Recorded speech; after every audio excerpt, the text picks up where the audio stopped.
আপনার যে বিভাগটা কৃষি সম্প্রসারণ অধিদপ্তর, এটার কার্যক্রমগুলো আসলে কি, যদি আমাদেরকে বলতেন। কৃষি সম্প্রসারণ অধিদপ্তরের কার্যক্রম প্রসঙ্গে আমরা যদি বলি, প্রথমে আমাদেরকে বিবেচনায় নিতে হবে যে আমাদের এই দেশটা ছোট্ট একটা দেশ, যেখানে আবাদযোগ্য জমি আছে মাত্র 84 লক্ষ হেক্টর, মানুষ 18 কোটি মতো। এই অল্প পরিমাণ জমি থেকে অধিক সংখ্যক লোকের খাদ্য, বস্ত্র এইসবের যোগান দেওয়ার জন্য কৃষিতে আমরা ব্যাপক একটা পরিবর্তন এনেছি। এখানে আমরা এক ফসলি জমিকে দুই ফসলি জমিতে রূপান্তর করছি, দুই ফসলি জমিকে তিন ফসলি জমিতে রূপান্তর করার চেষ্টা করছি। একই সাথে সারা বছরব্যাপী যাতে ফসল করা যায় সেই চেষ্টা আমরা করছি। অন্যদিকে যেসব ফসলের ফলন কম, মোট উৎপাদন কম হবে, ওইগুলোকে আমরা উচ্চ ফলনশীল জাত দিয়ে প্রতিস্থাপিত করে একক জমিতে ফসলের উৎপাদন বাড়াচ্ছি।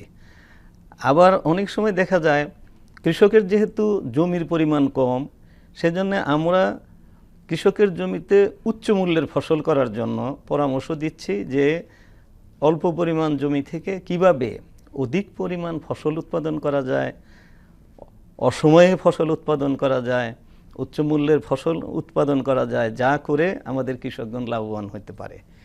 এই জন্য আমাদের কৃষি সম্প্রসারণ অধিদপ্তরের মাঠ পর্যায় পর্যন্ত আমরা কৃষকদের মাঠে, কৃষকদের বাড়িতে যেখানে যেটা প্রয়োজন ওই পরামর্শ দিয়ে যাচ্ছি। পরামর্শগুলো হচ্ছে মূলত গবেষণা প্রতিষ্ঠান থেকে উদ্ভাবিত বিভিন্ন প্রযুক্তি, যা কৃষি উৎপাদনে সহায়ক ভূমিকা পালন করে।